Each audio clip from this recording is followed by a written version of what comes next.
The moment I became Ethan, the illegitimate son of the Johnson family, I was being pinned down in a private room at the club by my girlfriend Olivia's henchman. Kneel and apologize to Leo. Her crimson fingernail jabbed at my forehead. You can afford to ruin his suit? The original owner had poured his heart and soul into being good to his wealthy girlfriend, but he wasn't appreciated. For years, Olivia was bullied time and again over a few careless words spoken by others to the original owner, leaving the original owner battered and bruised, disheartened and gone. Only then did Olivia realize her mistake and her love, and she began a desperate campaign to win her husband back. But I'm not the same Ethan as before. I broke free from the restraint and grabbed Olivia's wrist with my other hand. I squeezed until her bones cracked, sneering coldly. Apologize? Staring at the woman's face, which suddenly drained of color and showed pain, my smile deepened. If your dog wants to kneel, I won't stop it. But I, Ethan, will kneel to heaven and earth, but not to trash. The air in the private room of the club froze instantly. Olivia's face turned deathly pale from the pain, cold sweat trickling down from her temples as she struggled and cried out. Ethan, who gave you the nerve to treat me like this? Let go of me. Leo, sitting like a lord on the sofa, waiting for me to apologize, rushed over. He looked at me, then at Olivia. Ethan, are you insane? This is Olivia. How dare you lay a hand on her? There are two reasons Leo spoke like that. First, Olivia is the heiress of the Sullivan family. Two, for many years, the original owner wouldn't dare so much as crush Olivia's bones. Meek and self-abasing, he didn't even dare utter a harsh word. Every time Olivia screamed or laid hands on him, the ingrained submissiveness made the original owner instinctively shrink back. Sometimes when it clearly wasn't his fault, he was forced into apologizing instead. Thinking of this, I felt exceptionally agitated. Not only did I not let go, I tightened my grip. Olivia's scream shot up an octave, her wrist bending in a visibly painful arc. Afraid of what? I snorted, my eyes sweeping over Olivia's contorted face. Now, do I still need to kneel? Olivia was in too much pain to speak. A pale forehead beaded with sweat the size of soybeans, the eyes instantly reddening. Whether from anger or pain, no one could tell. Seeing this, the others looked at one another, each seeing horror reflected in the other's eyes. After a long while, I let go of her hand. Unsteady, Olivia slumped into Leo's arms. I strode toward the private room door without looking at any of them. Olivia's weak but still commanding tone came from behind. Ethan, how dare you leave? If you walk out that door today, don't ever think about setting foot in the Sullivan house again. My hand trembled uncontrollably. It was the remnants of the original owner's consciousness. Afraid of this person even after death, truly pitiful. I turned around. A flash of triumph crossed Olivia's eyes. Come here. Like calling a dog. Those words displeased Leo. He deliberately hugged Olivia tightly in front of me. Olivia, he treated you like this. Why do you? His words were cut off. Today is his birthday. Oh, right. Today is the original owner's 23rd birthday. He never expected anything grand. He just wanted to quietly spend time with the woman he loved. But he was disappointed once again. His girlfriend, in the name of throwing him a birthday party, introduced her friends to him. But the club, his girlfriend's friends, treated him like air, and Leo's bootlickers sneered and mocked him. Someone shoved him from behind. The red wine in his hand accidentally splashed onto Leo's suit. Olivia's face changed instantly. Leo pretended to let it go, but his lackey went on about how this suit was a custom Italian piece. The Johnson family is powerful and wealthy, but Ethan is just an unloved, illegitimate son. Having graduated less than a year ago, he couldn't scrape together $200 in his account. I walked step by step towards Olivia. Leo made no attempt to hide the hatred in his eyes. His sycophants and Olivia's friends all wore expressions of, so that's how it is. There was no more fear. Faces shifted back to looks of pride, contempt, and mockery. Olivia, confident of victory, spoke to herself. You're behaving lawlessly because I spoil you. It's just kneeling to apologize. Don't you often kneel at the Johnsons too? Leo's suit is so expensive. You couldn't possibly afford to pay for it. I casually picked up the glass of wine on the table and poured it out with a flick of my hand. The whole room fell silent. You could hear a pin drop. Olivia, still not having reacted, blinked, then pointed a trembling finger at me. Ethan, you did well. I lifted the second glass and, without hesitation and expressionless, poured it into Leo's wide-open eyes. The snow-white suit was instantly soaked in a large patch of yellow liquor. The first one doesn't count. Someone pushed me. This one I threw. I continued, go ask the Johnson family for compensation. Whatever they give you is yours. If they give nothing, it's because you're incapable. After speaking, I slammed the door and left, shutting out the chaos in the private room and Olivia's screams behind me. Once I left the club, the evening breeze hit me and the original owner's weak body could barely hold up. My chest felt tight. I lowered my head and couldn't help coughing a few times. I flagged down a taxi, gave a driver the address of the original owner's rented room. The first floor of the old building was dark and damp. As soon as the door opened, a musty smell hit you. The apartment was full of traces of Olivia, used hair ties, a cartoon pillow, and a whole wall of photos. In the pictures, the original owner smiled timidly, while Olivia looked completely annoyed. I frowned, packed up everything related to Olivia, and threw it into the trash bin, moving with brisk, decisive motions.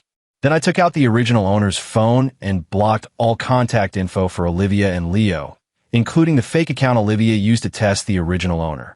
After finishing that, I packed the original owner's ID documents, a small amount of cash, and a few changes of clothes into my backpack. This city, Olivia, Leo, and that Johnson family who don't treat the original owner like a person. There's nothing here worth staying for. I'm leaving. Anywhere is fine, as long as I can get away from this garbage. The moment I locked the door, I seemed to hear the original owner's relieved sigh. The bus leaving the city rocked and swayed, and the scenery outside the window gradually grew desolate. The original owner's health was truly poor. Long-term malnutrition combined with depression left them dizzy after sitting for just 2 hours. We hadn't checked the weather before departure, and halfway through a sudden torrential downpour began. Pea-sized raindrops pelted the car window, pitter-pattering, and the temperature inside the vehicle dropped. I coughed and wrapped the thin jacket tighter around me, but I still felt cold. In the original's memories, he had earned some money at work, but never bought himself a thick coat, always spending it on gifts for Olivia. The coach stopped at a midway station, and I got off to buy a bottle of water. I had only gone a short distance when a violent dizziness hit me. Everything went black, and I toppled straight down. In the haze of consciousness, I thought I heard a very soft voice, like spring rain falling on bluestone, gentle and clean. Are you okay? I forced my eyes open. Through the curtain of rain, I saw a woman holding an umbrella squatting in front of me. She wore a plain cotton linen dress, her hair simply pinned at the back of her head, revealing a smooth forehead. Eyes gentle, gaze calm. It is Sophia Taylor, the original novel's second female lead. She comes from a background much like Olivia's, couldn't stand Olivia, Leo, and the others bullying the original protagonist, and helped the protagonist several times. She was also one of the catalysts for the deterioration of the relationship between the original protagonist and Olivia. The original owner, out of a strict adherence to male propriety, had nothing going on with Sophia, but he couldn't withstand Olivia's suspicions and Leo's egging him on. Many times, not wanting the misunderstanding to deepen, he refused Sophia's help and single-handedly bore the malice coming at him from all directions. Leo, Olivia, the Johnson family, and the company. In the end, severely depressed, he swallowed a whole bottle of sleeping pills he'd saved up over a year. You have a fever. You can't stand out in the rain. Sophia tentatively asked, should I take you to the hospital? My throat was so dry I couldn't make a sound. I shook my head helplessly. It wasn't just that I had no money on me, but I also hated hospitals. Sophia understood and didn't force me further. I thought for a moment and said, "My studio is nearby. There should still be some fever medicine there." This time, I didn't refuse. She helped me to my feet, not with much force, but with a steady hand. The umbrella was tilted toward me the whole time, and her shoulder on that side was soaked by the rain. The fabric clung to her body, outlining delicate lines, but she was completely unaware. Upon arrival, there was an osmanthus tree planted in the courtyard. A faint scent of osmanthus was carried by the wind. The studio was very quiet, filled with the smell of ink and paper. The bookshelf against the wall was filled with ancient books and restoration tools. Sophia found me a clean set of cotton shirt and trousers. "Go to the guest room and change first. I'll get you some fever medicine." With that, she turned and walked into another room. I sat on the bed in the guest room, looking at the loose shirt on my body. The delicate scent of soapberry drifted in my nostrils, the same as the smell on Sophia. This was the first time in both my lives that I felt such pure gentleness. Before transmigrating into the book, I was a rat in the gutter, constantly turning my eyes to guard against schemes, betrayals, and killings from all around. After taking the medicine, lying in bed and listening to the faint sound from outside, my taut nerves gradually relaxed. Without realizing it, I had fallen asleep. This sleep was deep. No nightmares, no chasing, only endless peace. When I woke, the rain had stopped and the sky was dimly lit. I got up and left the guest room, smelling the scent of congee. In the living room, Sophia was sitting at the desk repairing an ancient book. She wore white gloves, holding a tiny restoration tool between her fingertips, moving gently, her expression focused. She didn't notice me approaching at all. In the light, the lines of her profile were soft, her eyelashes long and slightly drooping, fluttering like butterfly wings as she moved. I stood where I was, saying nothing, afraid of disturbing her. After a long while, Sophia looked up, saw me, and a hint of surprise flashed in her eyes. She then showed a gentle smile. "You're awake? How do you feel?" "A lot better, thank you." My voice was still a bit hoarse. "The porridge is warming on the stove. I'll ladle a bowl for you." She stood and walked toward the kitchen. Sitting at the dining table, watching her busy figure, an inexplicable feeling welled up inside me. It was strange, something I had never felt in 2 lifetimes. Sophia brought over a bowl of millet porridge with a small dish of pickles. "There's nothing special, just have something to fill your stomach first." The porridge was cooked to a soft, mushy consistency, melting in the mouth. I ate very slowly, as if cherishing this rare warmth. "Why did you collapse by the roadside?" she asked softly. After a long pause with no answer, she hurriedly added, "If you don't want to say, you don't have to." I thought for a moment, hid the fact that I had transmigrated into a book, and only said, "I had a falling out with my family and wanted to leave for a while. I didn't expect my body to betray me." Sophia didn't ask further. She just nodded. "If you don't have anywhere to go for the time being, you can stay at my place. The room is the same one you slept in last night. If you feel awkward, you can help me out a bit. Consider it your rent." Perfect timing. My assistant is off for a couple of days, and I'm a little overwhelmed on my own. I was stunned. In that moment, I forgot that I was the illegitimate son of the Johnson family. I only thought of myself as Ethan, still living in the shadows. Outsiders call me Ethan. It's not that I'm the 6th among my brothers. It's that I'm ruthless and as venomous as a snake. Over time, I earned that nickname. In the cramped world of Port City, no one isn't afraid of me. Who would take Ethan in? Who would dare take Ethan in? Why help me? I couldn't help asking. Sophia smiled, her gaze clear. "It's just a small favor. In your situation, anyone with a bit of conscience wouldn't stand by and do nothing." Oh, in her eyes, I was the pitiable, illegitimate son of the Johnson family, Ethan. For the next few days, I stayed in Sophia's studio. I helped her clean the courtyard, organize the old books, cook, and do the laundry, taking on all the chores I could. At first, Sophia was polite about it, but when she saw I was persistent, she stopped refusing. I also enjoyed that kind of life, simple and peaceful. No sudden betrayals. No Olivia's arrogant indifference. When Sophia was repairing the ancient book, I sat beside her as an assistant, waiting for her orders. Coming back to myself, I realized I had been staring at her for a long time. I suddenly stood up, all flustered. I'll go make tea. Sophia looked up in confusion. Didn't you just make a cup? Steam rose from the teacup on the table. Even 2 meters away, it felt as if the heat had scalded me, the redness in my ears quickly spreading up to my neck. Olivia only truly realized the seriousness of the situation in the second week after Ethan left. On the day Ethan left, she came to the hospital accompanied by Leo. Anger filled her heart. She swore that when Ethan returned, she would make him pay. She would never forgive him for just kneeling. Didn't he suspect she had been with Leo? Then she would cement that baseless accusation. She would get close to Leo right in front of him. She imagined the scene. She and Leo sat head-to-head on the sofa. Ethan, who had gone out to buy groceries, came back and went pale in an instant, the vegetables in his hands falling to the floor. She ignored him, directed the other person to cook, and asked Leo in front of him what dishes he liked. She believed that as soon as Leo left, Ethan would surely clench his fists and, eyes bloodshot, demand an explanation from her. But he didn't dare raise his voice at her.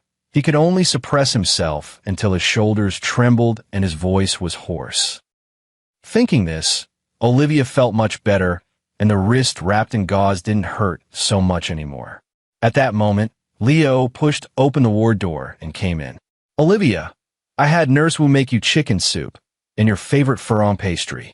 Olivia's expression was complicated. She knew Leo liked her, but she already had Ethan. "Okay, thank Auntie Wu for me." The chicken soup was drunk, the lotus seed pastry eaten. The next day, Olivia was discharged from the hospital. Back home, she habitually called out Ethan, but got no response. Most likely he'd gone back to that shabby little rental again. It was always the same. Whenever something upset him, he'd run back to that under 20 square meter, dirty, stinky rental. This really annoyed Olivia. Once was playful interest, twice, thrice. That's just ungratefulness. She had been too indulgent with him. Fine, this time she'd certainly try to wear him down. Hands mostly done, Olivia went out to play with friends. When they encountered Leo, he asked to join, and before she could speak, her friends made a scene. Olivia shook her head. This won't happen again. She'd been poured quite a lot of alcohol. Covering her head as she came to, Leo's voice made her jolt awake. "Good morning, Olivia." Olivia turned her head and stared at the person in the bed, speaking in disbelief. "Leo?" Leo propped his head up and lifted a smile. "What's the matter? Don't recognize me after just one night?" Calming down, Olivia said, "You drank too much last night. Don't make a big deal of it. We'll still be friends from now on." Leo disagreed. "You would sleep with a friend?" Olivia lost her patience. "What do you want me to do? I already have Ethan." Leo's eyes narrowed slightly. "Break up with him. Impossible." Leaving that sentence behind, Olivia dressed and went home. She would keep this matter rotten in her belly forever, not letting a third person know. A strange feeling coursed through her, and Olivia pulled out her phone and tapped at it. "Ethan, hurry up and get your ass back here," then deleted it. "Ethan, it's been a week. You should be back by now." She deleted it again.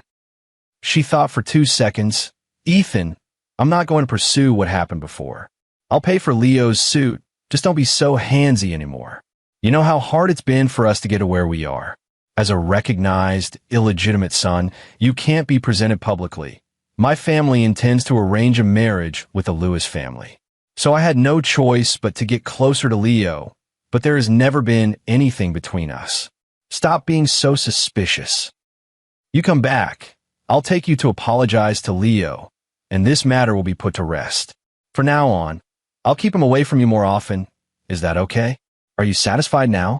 As she clicked send, Olivia thought to herself that this time, by humbling herself first, Ethan would surely be so moved he'd crawl back to her feet in tears. After a long time, she looked down at the other's reply, but was stabbed in the eyes by a bright red exclamation mark.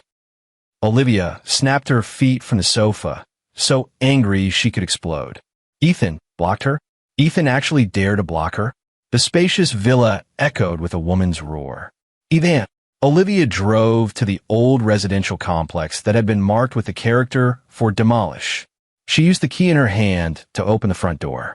She discovered that everything that belonged to her inside was gone, including the unbearably dear photos with Ethan. A panic she had never felt before washed over Olivia. Ethan put them away. She muttered to herself, gradually calming. As more words escaped her, her face regained its old arrogance. Yes, it must be like that. He loves me so much. How could he bear to throw away our photos? Her stooped back straightened, Olivia's gaze turning slightly cold as she pulled her phone from her bag. Find out where Ethan went. Give me the information within 2 hours. Sophia's friend sent her a box of green tangerines, large and thin-skinned. The other party smiled faintly and said, "It was the same last year. I just forget to eat when I'm busy, and after a month when I check, they've gone bad." I picked a large one, peeling it as I said casually, "With me here, you'll finish them this year." "Good," Sophia said with a smile. After removing all the white pith, I brought a segment of the orange to her lips. Sophia's eyes showed surprise. She was avoiding her yesterday, so what was this today?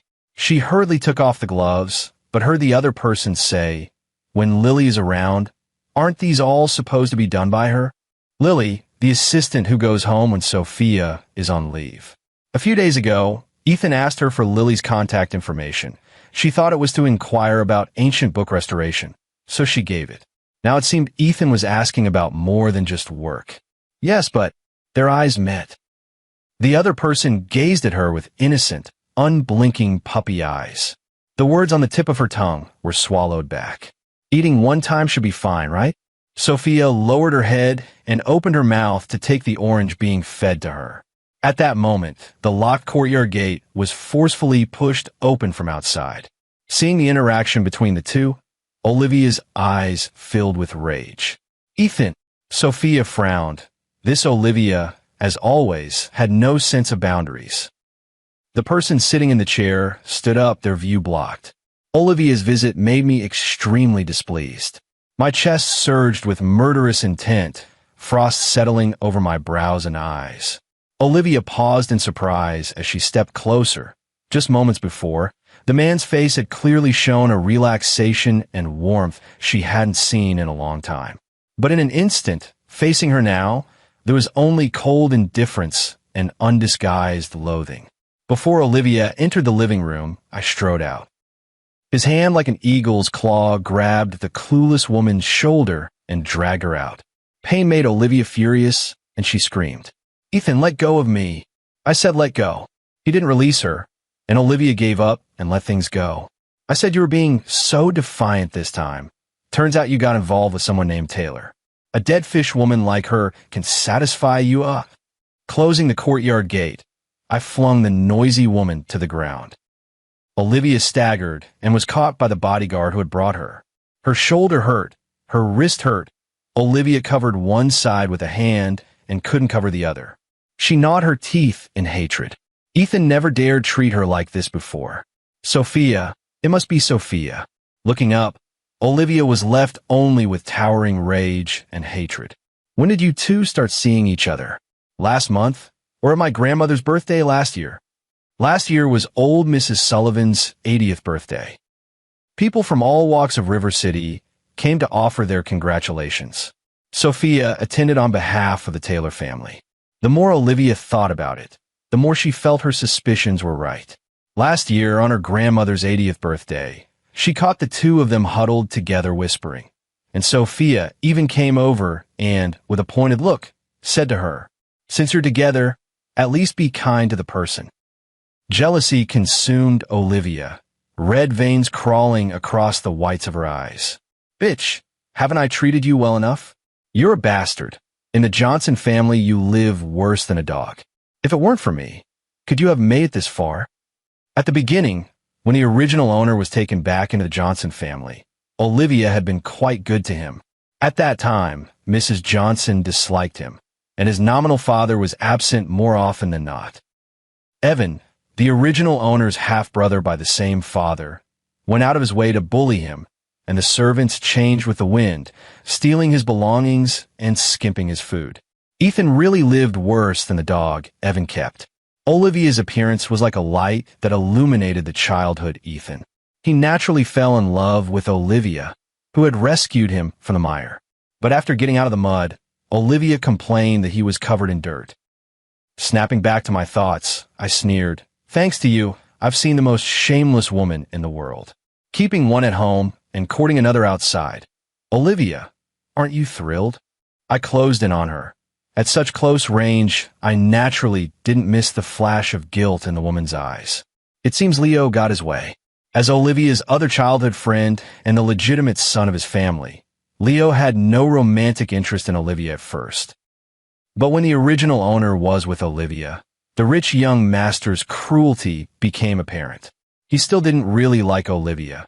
He was merely enjoying the pleasure of stealing a girlfriend who was cherished like a treasure by a mistress's struggling, illegitimate child. In the original book, after Leo slept with Olivia, he bragged to the original owner. His beloved was used as a topic of conversation, and the original owner literally vomited blood. Because of this, his vitality was greatly reduced. He spent the few days he had left like a walking corpse. Olivia flushed at the blunt words. She raised her other intact arm. Her index finger trembled as she pointed at me. "Why you? Who are you?" I stepped back, putting distance between myself and the nauseating woman. "I'm Ethan." Olivia shook her head. "No, you're not Ethan. Ethan would never say something like that to me. So annoying." My eyebrows twisted into a knot as I stared at the woman's opening and closing mouth, my fingertips rubbing together. Should I slash her face or sew her mouth shut with a needle? I put my hand into my pocket. This is Ethan's favorite thing to do. Ethan's pockets always contain things you'd never expect. I felt a bamboo slip. It was something I had picked out from the trash Sophia had asked me to deal with. Out of habit, I slipped it into my pocket. With the bamboo slip in hand, my tones softened like a harmless little lamb. "Olivia, why am I not Ethan?" "I am Ethan. I've been waiting for you all these days, always." Olivia, shaken by the emotional turmoil, blinked. The handsome man bowed his head slightly and gently stepped toward her, just like countless times before. Even if she said the most hurtful things or murmured drunkenly, "Ethan, I miss you so much," he would still rush to her side without hesitation. The sharp tip of the bamboo splinter suddenly pierced the woman's delicate, flower-like cheek. At that moment, the courtyard gate opened again. The familiar, gentle tone sounded in her ear. "Ethan, are you still there?" After Ethan left, Sophia had no desire to continue with her work at all. She stood up, lingered for a long time, then sat back down. They're a couple. What standing does she have to interfere? Last year at Mrs. Sullivan's birthday banquet, she accidentally saw one of Leo's people putting something into a wine glass. After that, the wine with the added substance ended up in Ethan's hands. She frowned. Leo was the same as ever, resorting to disgraceful tricks. He and Evan truly were cut from the same cloth. She walked over and warned Ethan that something had been added to his drink. She even asked if she should tell Olivia. She would testify. The other party gave a wry smile. She won't believe it. She said nothing more. In their circle, the word love was no less than a fairy tale. So much so that the love-hate entanglement between Ethan and Olivia was talked about with relish for years. Ethan didn't resemble his father at all, and even less so Mrs. Johnson. He seemed instead to resemble Catherine, the first love of the Mr. Johnson who existed only in legend. Sophia sighed. What a pity. If Catherine hadn't died, Ethan wouldn't have set foot in the Johnson family's filthy domain. She waited and waited, but the little courtyard door never opened again. Sophia couldn't sit still any longer. Has Ethan left? Besides a sense of wistfulness, she also felt a couple of indistinct, hard-to-explain pangs of frustration. After working together for so long, couldn't he at least have said goodbye? I didn't expect Sophia to come out. The tip of the bamboo sliver that I hadn't had time to had just pierced the skin on the back of my hand and into the flesh. Olivia, furious at the disturbance of her good time, stepped forward and stood between the two of them, demanding angrily, "Sophia, what are you doing out here?" "Oh, I thought Ethan left with you." Sophia glanced at me and said.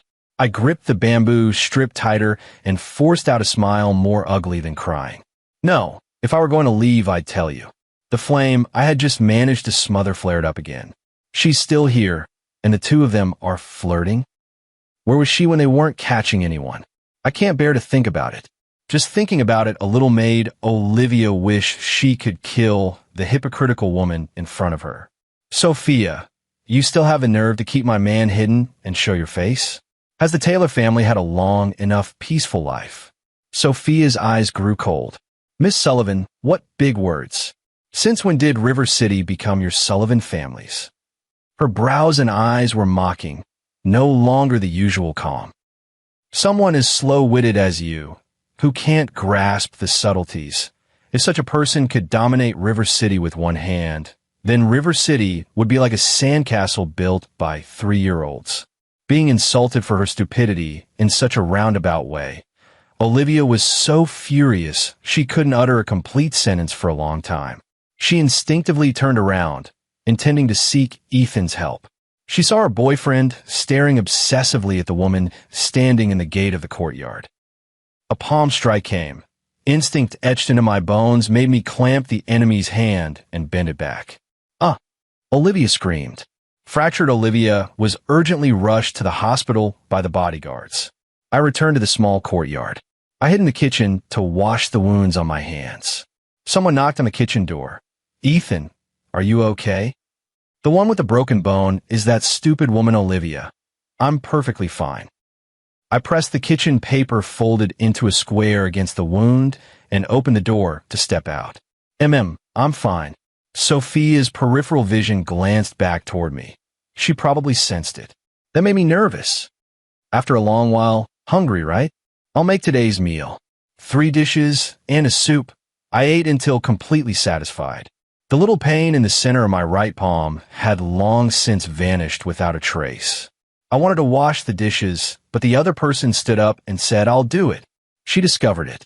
I hesitated whether to tell the other person that I actually wasn't hurt, because I've been severely wounded 100 times over. Being pricked by a bamboo tip was nothing at all. Ethan only grew more excited, clenching the iron rod in his hand and swinging it forcefully to smash at someone's head. Coming out of the kitchen, Sophia saw someone sitting on the sofa peeling an orange, looking so earnest as if doing something very important. She stepped closer. I quickly looked up and pushed the peeled orange over. "Sweet." She pinched a segment, didn't eat it, and instead looked at me and asked, "Ethan, do you still remember we met once last year?" My heart skipped a beat. My left hand clenched the green tangerine peel. She was testing me. Suddenly, I didn't know what to do. If it were someone else, I would sneer, lift my head, insult them once, and then decide what to do. I remember. I heard myself say. In the afternoon, Sophia took me to a hospital, and I underwent a full medical examination. I don't like hospitals. When others go to the hospital to save their lives, I almost got killed in one. "What's wrong?" Sophia crouched down, her gaze fixed on the pale face of the person in the chair. The one who spent the morning wrenching Miss Sullivan's arm barehanded wilted as soon as he stepped into the hospital. After careful observation, Sophia was certain of one thing. Ethan was afraid of hospitals. What am I supposed to do? She only knew a little about medicine, and besides, she had brought him here to have his brain examined. She suspected that Ethan's body had developed a second personality. Suppressing the fear in my heart, I whispered 2 words, "It's fine." "If you don't mind," Sophia reached out a hand. "You can hold on to me. You can hold on to me." Those words lingered in my mind for the rest of my life. They were the most beautiful words I had ever heard. I grabbed Sophia's hand hard, very hard, but she only frowned and said nothing. I tightened my grip. Leo and Olivia are no good, and neither have I ever been. The whole afternoon of tests passed surprisingly easily and peacefully with Sophia by my side. I sat in the hallway waiting. Sophia was in the consultation room, talking with the doctor. "Ethan," I pretended not to hear. Footsteps drew closer. Leo bent over. Ethan, are you here to see Olivia? Why don't you go in? I looked up and replied succinctly, no. I thought I had made myself clearer. I'm sick of Olivia, sick of Leo, sick of all of them. I hope they disappear from my sight forever. But some people insist on being stupid. Ah, so you're unwell? Where do you feel uncomfortable? My Lewis family has investments in this hospital. I can introduce you to a director-level doctor. I hate being looked down upon. So I stood up and looked down at Leo, who was half a head shorter than me. No need. You can't just kill someone in a hospital. I walked away and sat down on another bench. Leo turned his body slightly, his narrow eyes narrowing. Interesting. Is this the alternate personality that the badly bullied poor thing developed to protect themselves? The clinic door opened, and Sophia and the psychiatrist emerged one after the other. Leo was the first to greet them. Good day, Miss Sophia. Sophia frowned, then relaxed when she spotted the person in the chair across the room. She said nothing, only nodded politely and distantly. Then she walked straight toward the man approaching her without hesitation. Let's go. Okay. Ignoring Leo's sticky gaze, Sophia and I turned and left the hospital. The Johnson family members came on the third day. The Johnsons' butler, elevating himself as if he were the master, used a commanding tone to tell me to leave. Get out, I said. He stiffened, then quickly recovered. Mr. Ethan, this is the madam's order. The yellowing orange peel in my hand was tossed at the man's feet, and I said coldly again, can't you understand human speech? The butler left in annoyance, still throwing out a harsh warning. Mr. Ethan, be careful or you'll be confined by the madam again. The Johnsons have a confinement room, specially prepared for the mistress. Mr. Johnson occasionally walks in there himself for meditation. And Ethan, who is nominally the eldest young master of the Johnson family, was forced inside countless times for various reasons. The longest time he was locked up was 2 days and 1 night. A small chamber with no windows on any side, pitch black to the point you couldn't see your hand in front of you, and with especially good soundproofing, more tormenting than a prison. It was also after that time that Ethan came out timid and shrinking. He didn't dare talk back to anyone in the family, not even the servants. I stood up and walked to the courtyard gate. The steward, who hadn't gone far, turned around with undisguised pride. I told you, Mr. Ethan. Bang. I closed the iron gate and locked it neatly. Outside, the man was so furious the vein at his temple pulsed. He kept saying good 3 times. I went back to the Johnson family once more. If I didn't leave, the Johnsons would keep coming. I didn't care, but I didn't want Sophia to be harassed. When I arrived at the Johnsons, no one greeted me, and no one showed the slightest hint of pleasure. Evan rolled his eyes. I heard you've been good at cooking these past 2 years, so I'll leave today's lunch to you. Ethan can cook. In Harbor City, whether ordering takeout or eating out, it's expensive. The original owner's cooking skills were also pretty good. It was developed from tending to Olivia's picky appetite. I smiled. Okay, what would you like to eat? Before the other replied, I added, I'm especially good at braising. Evan, sitting on the sofa with his chin propped on his hand, said, Is braising all you can do? His expression was disdainful, and his words showed not the slightest respect for his elder brother. The servants around were accustomed to it. No one said that making food was the sort of thing Mr. Ethan would bother with. Keeping the curve at the corner of my mouth unchanged, I said, I can steam and deep fry as well. Evan ordered more than a dozen dishes. I didn't argue. I nodded and walked into the kitchen. He looked around and finally found a cleaver for chopping big bones in a drawer. He picked up the axe and walked out.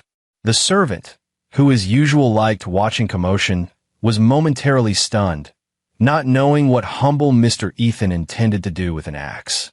Evan, who was staring at his phone, only felt a burst of brute force pin him down. He had no time to react as he was pressed onto the coffee table. I pressed the back of his head down with one hand, and with the other, I brought the axe down hard onto the man's hand. Crunch! The sudden sound startled everyone. Mrs. Johnson Isabella, coming down from the second floor, looked at the scene before her in disbelief. The axe struck off course.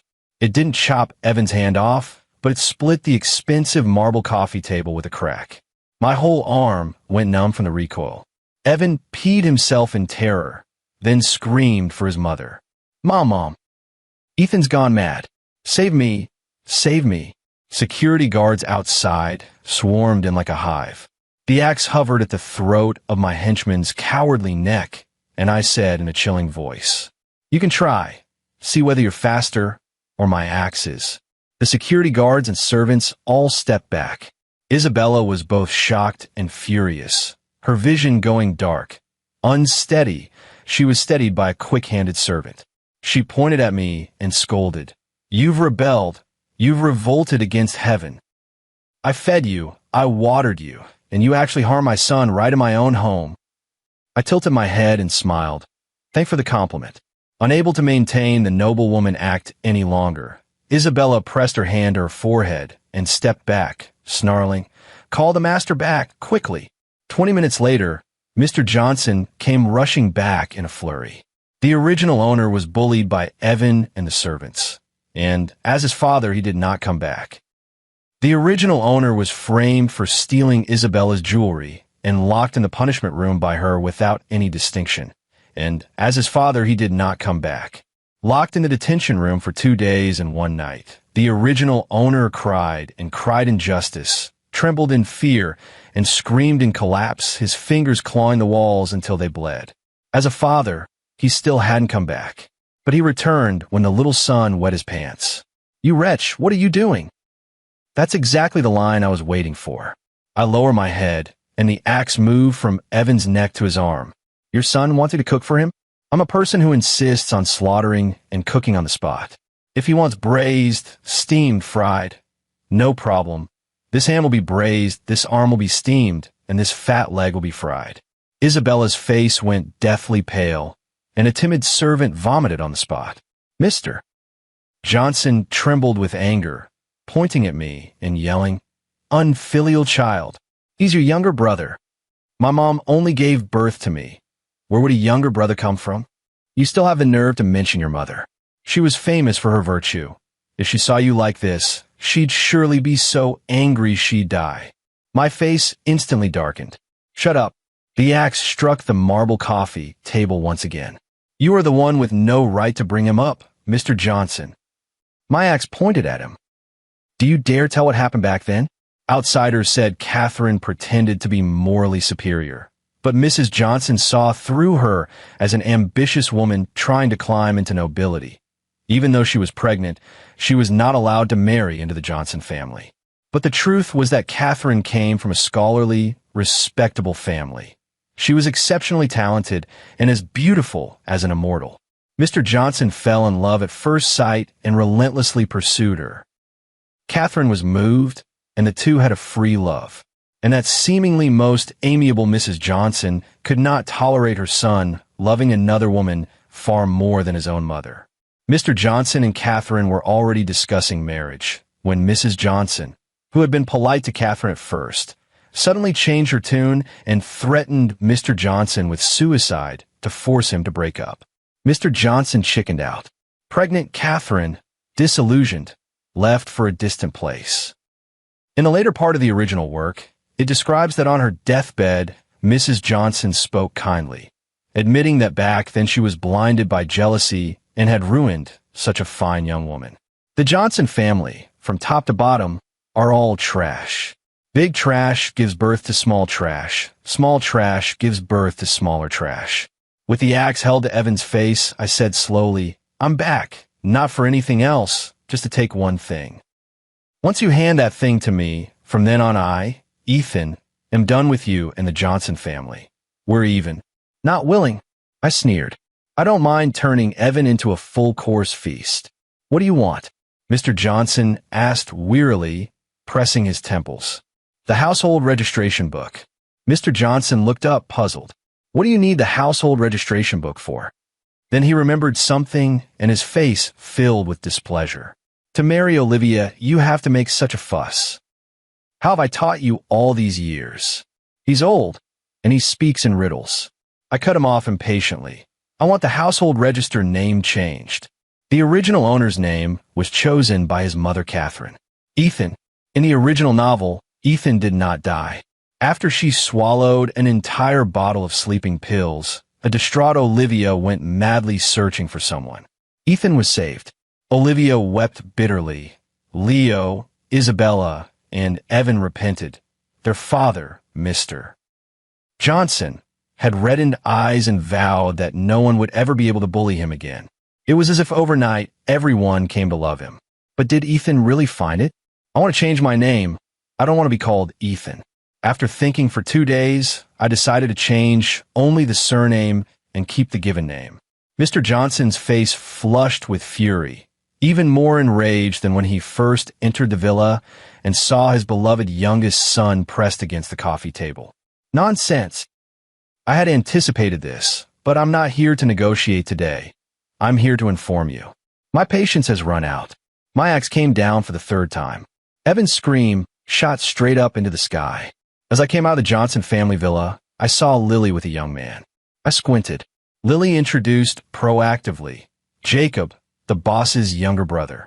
I restrained my hostility, forced a smile, and reached out my hand to the other person. Hello, I'm Ethan. Jacob raised an eyebrow and took the other's blood-splattered hand.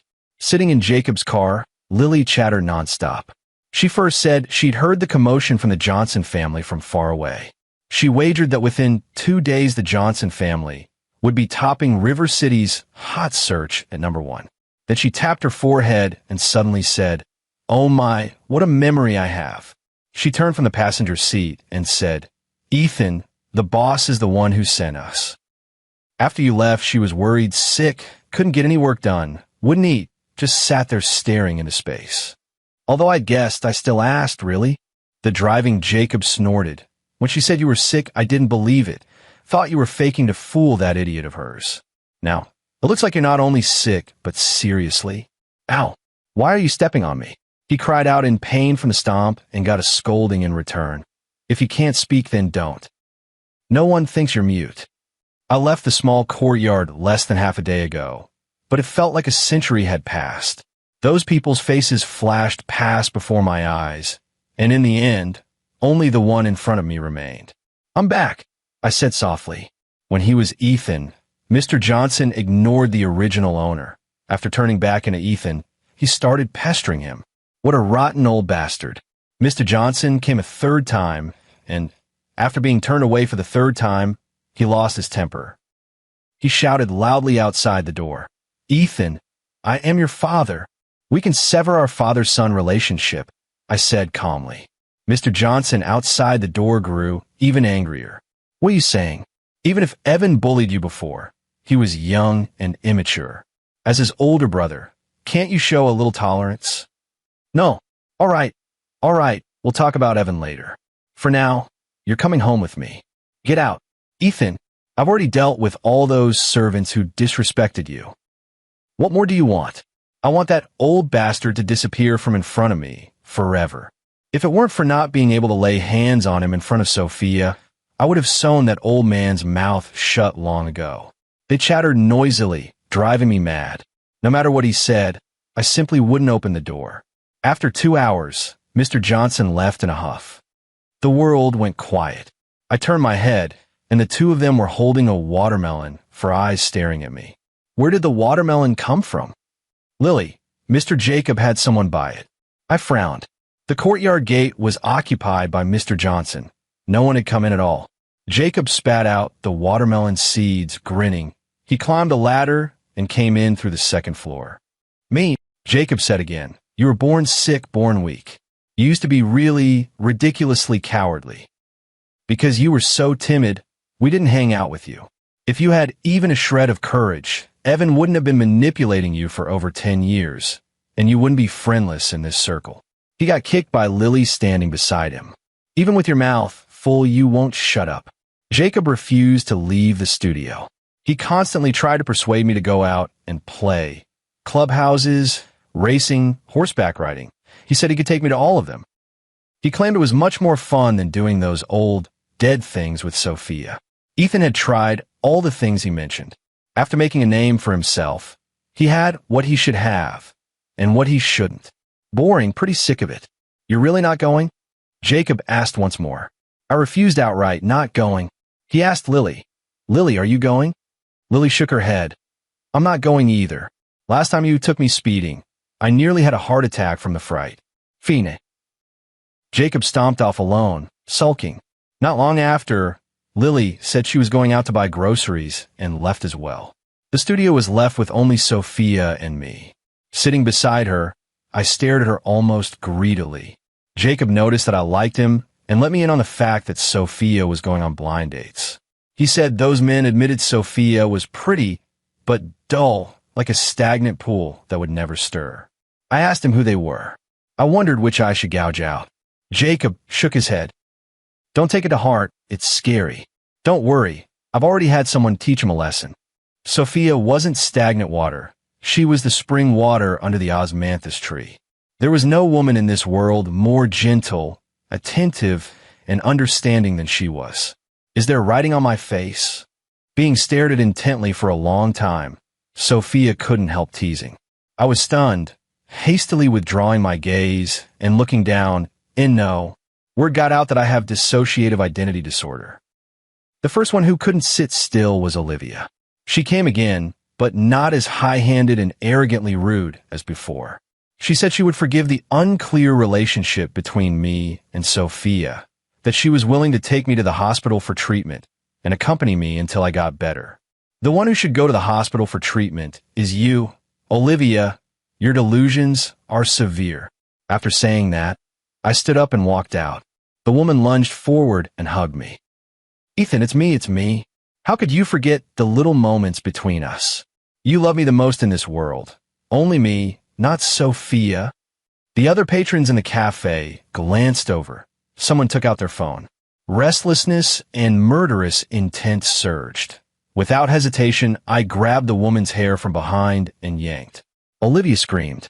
I ripped her off and threw her to the ground, lifting my foot to stomp down. A voice sounded in my ear. Ethan. I pulled my foot back quickly, standing on the spot completely at a loss. She saw me? Would she hate me? Women like powerful men, but they do not long for a killing machine who cannot control his emotions. This was said to Ethan by a woman I was about to shoot. She said it just before she died. She said people like me don't understand love and don't deserve to receive it. Stop taking pictures. Stop taking pictures. Lily rushed in to stop the people taking photos. Sophia led me out of the cafe by the hand. Her hand was warm and dry, not like mine, cold, stiff, and clammy. Just like that, she held my hand and walked me back to the little courtyard 5 kilometers away. Time passed so quickly. In the blink of an eye, the pounding of my heart still echoed in my ears, and we had arrived. Sophia let go of the hand she was holding. She turned to the side and was startled. Many years later, she still remembered this scene. She wasn't like Jacob, running all over the place. She liked to sit quietly. Therefore, she was not good at sports. After hiking 5 kilometers, she was so exhausted her head was spinning. She figured Ethan must be pretty tired too. Let me pour you a glass of water. Words stalled at her lips as her mind suddenly went blank. Under the osmanthus tree, the man looked like a child, head bowed and tears streaming down his face. His slightly round eyes held a depth of sorrow she had never seen before. Sophia had never seen anyone cry like that before. Tears streamed down in torrents, almost drowning him, yet no sound came from his mouth. Osmanthus blossoms blown by the wind drifted onto the man's head. She reached out and said, "Don't move. I'll take them off for you." Her hand clasped that tiny osmanthus tightly, while her other arm held the boy just as tightly. "It's all right now, go home." After Evan's hand healed, I stepped through the Johnson family gate for the second time. The servants, fearful and respectful, brought tea. Isabella still didn't like me, but even though her face was flushed purple, she didn't dare say another word. Mr. Johnson served me some food. "Eat more, or doing well, you've gained quite a bit of weight." The original lived in the vast Johnson family from age 8 to 22, severely malnourished. At 1 meter 86 tall, she weighed less than 120 gene. But in Sophia's little studio, vegetables, meat, and fruit were never lacking. In just over 2 months, I gained 30 gene. After eating, I went up to the room on the 3rd floor. The original owner was first brought back to live on the 2nd floor, but after a few years, Isabella found an excuse to shove him into the storage room on the 3rd floor. The room on the 2nd floor that belonged to him was converted into Evan's computer room. The Johnson family clearly had plenty of rooms. Coming down from the 3rd floor, Mr. Johnson stood at the stairwell with a complicated look in his eyes. After a long time, he said resentfully, "Isabella went too far." He reached out to take my backpack. I dodged. "Don't touch me, it's dirty." Mr. Johnson's arm froze in midair. I came down, and a man in a suit and tie said respectfully, "Mr. Ethan, this is the share transfer contract for Johnson Group." I lifted it and glanced over it. 4%, a market value of just over $3 billion US. This would have been impossible before. "Do you need me to do something? Change the name back? Or kneel and call you Dad? Serve your wife and son?" The flesh on his cheeks trembled. After a long while, Mr. Johnson said with a headache, "There are no grudges between father and son overnight. Is it necessary for you to be so aggressively confrontational all the time? The Ethan who doesn't push people is dead. I don't believe such good fortune, getting more than $3 billion for doing nothing, would fall into my lap." I called Jacob. He's playful, but I heard he's an executive at Taylor's company, not just a figurehead. He asked me to take a photo and send it to him. The lawyer tried to stop me. I gave him a sidelong glance. Mr. Johnson waved his hand. "Let him take it. Take the picture and send it to Jacob." 5 minutes later, he called and said, "No problem. Not bad. My dad never gave me this much." I signed and pressed my thumbprint. Isabella and her son watched the entire time. Evan's eyes turned red with jealousy. He had never doubted the old man's affection for him and never expected to be played for a fool in the end. Leaving the Johnson household, the sun shone brightly and I was in a very good mood. Ethan's things, I picked a day and burned them. Right under the osmanthus tree in the little courtyard. Some couldn't be burned, so I buried the remaining half-pot of ashes in the ground. 2 years later, Sophia and I registered our marriage and visited the Taylor family. Jacob slapped my shoulder like a brother and said, "You wouldn't believe it. We all thought Sophia, my sister, was the reincarnation of a nun, always hanging around things from hundreds, even thousands of years ago. My mom forced her to go on blind dates. She'd take 1 sip of coffee and leave, sometimes not even sip at all. Why waste time on trash?" I asked. Jacob choked. "Your mouth is as sharp as ever. In that way you two are pretty alike. Watch yourself when you kiss someone, don't poison them." Jacob was glared at by Mr. Taylor. Mrs. Taylor covered her mouth and laughed. "Isn't this great? Sophia likes it, and Jacob gets along with people." The Taylor family prepared a dowry of over $100 million for Sophia. I wanted to transfer shares of the Johnson family to her as a betrothal gift, but she refused. We own several properties, but our favorite is the little courtyard where osmanthus trees are planted. She organizes and restores ancient books, and I sit beside her doing odd jobs or lie with my head in her lap playing with her long hair. At times like this, she usually stops her work helplessly, lifts the fruit plate on the table, picks up the grapes I've washed, and presses them into my mouth. I hold a grape in my mouth and look up at her without saying a word. She quietly blushes. Then she raises her hand to cover my eyes. News about Olivia and Leo reached me in bits and pieces from other people. Olivia wanted to cure the obsession that had driven me mad. One rainy night, I crouched on the ground with my hands in my pockets, looking down at the woman crawling in the mud, utterly disheveled. "I'm not Ethan. Your Ethan was played to death by you. Before he died, he wasn't thinking of you. He was thinking of Catherine. The story is my invention, but it's based on facts." Olivia went completely mad. She wanted Ethan's soul back, searching the world for experts and mystics. But she was deceived by those close to her together with a Taoist priest and had all the money in her account taken.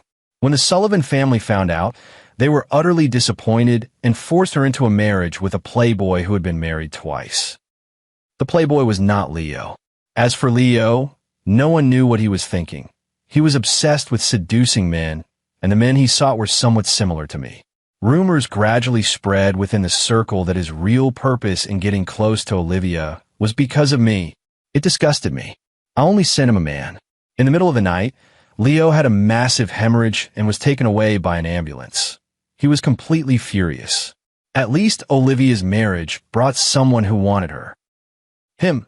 In River City, there wasn't a single respectable person who found him acceptable. The Sullivan family sent someone abroad. Before boarding the plane, he borrowed someone else's phone to call me. "Ethan, I hate you." I smiled. "Thank you, Mr. Leo, but I'm Ethan." And Evan, too. He had his finger chopped off by me in public and has held a grudge. He can't beat me, so he hires people to deal with me. First, I beat up the lackeys he hired. Then I take one of their knives and go find Evan. The coward wet himself again. In a civilized society, you can't actually kill someone, so I used the method Jacob taught me and recorded it. Sent it to Mr. Johnson. Told him to mind his son.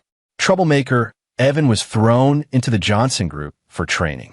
But since childhood, he had either been eating, drinking, and having fun, or scheming to make Ethan look bad.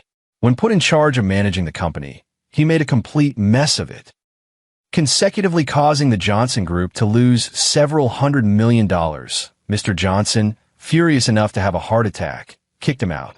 Ruthlessly canceling the other's card, Evan went home to cry to his mother. Mr. Johnson thought of me. I pondered for a moment and went. I don't have much culture, but managing people, I can give it a try. When Ethan was at his peak, the same year I transmigrated into the book, he had over 800 people under him. Men and women, old and young, every kind of person. Only, Ethan's methods of managing people were very brutal, and Ethan couldn't do it. I patiently asked my brother-in-law for advice. Jacob, chin in hand, said, "It's the same with Sophia. She can do it. She just doesn't want to join the company. You are her husband. Even if you don't like it, she still has to teach." After agonizing for 2 days, I still couldn't bring myself to tell my wife. She is a very intelligent woman, with dual bachelor's degrees and a master's degree. But I know that compared to running a company, she prefers restoring ancient books. Had no choice when to find my brother-in-law again. Jacob snorted and rubbed his head. "What? You're going to take advantage of me alone. You teach me how to manage. I'll teach you how to chase women." Jacob looked disdainful. "Please, big brother's rich and handsome. Women throw themselves at me, okay?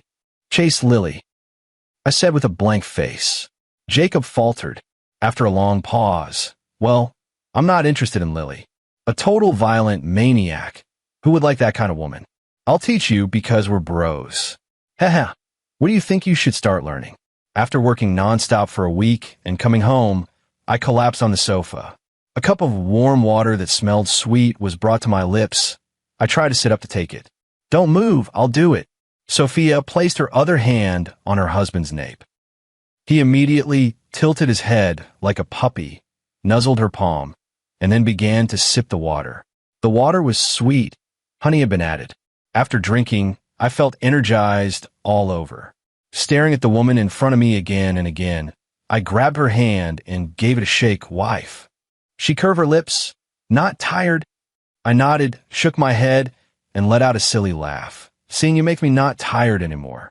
At the company, whenever those bastards made me so furious I wanted to kick them, a gentle, serene face would flash through my mind, and most of my anger would instantly dissipate. The foot I was about to kick would be pulled back. To prove myself, I bent down and scooped the person up horizontally, even hefting them a little. Sophia was a bit startled. "Have you been drinking?" she asked, hurriedly wrapping her arms around the man's neck. I laughed and replied, "No, I don't drink that stuff. It doesn't taste good. Your honey yuzu tea is much better." Ethan had to drink it to stay alive. But now, Ethan didn't have to drink. I carried Sophia up to the second floor, our marital room. The first time we met, her figure was slender, about 1.7 meters and probably under 100 Gene, since she often forgot to eat when she was busy. Before she joined Johnson Group, I would stand by her desk holding the prepared meal. She sighed and reluctantly stopped the work in her hands. I was fat, and she was fat too. I gained 30 Gene, She gained 15 gene. The day we went to the Taylor household, I changed into a cheapow and came down from the stairs. My well-proportioned figure made me gulp down my saliva. "Wife, you smell so nice." Sophia hugged her. "You've said that many times, but it just smells so good." "Weird, we use the same skincare. Why don't I smell like that?" Murmuring, I buried my head deep in the hollow of the woman's neck and took a long, forceful sniff of the fragrance wafting from her. Big hands gripped her slender waist as I tilted my head and kissed the woman's soft lips. "Baby, I like you so much. I love you to death." Osmanthus sent rolls and waves to fill the vermilion door. Moonlight flows like ripples, soaking the brocade robe. Palms gather fierce flames that bind the fragrant body. Hearts tremble together. Soft words enfold sincere love. Long nights entwine joy to dispel parting sorrows. Deep affection piles on the brows, intoxicates the Lord's soul. The wind carries obsessed thoughts around dawn and dusk. Kindness and loyalty run deep, year after year accompanying the beloved.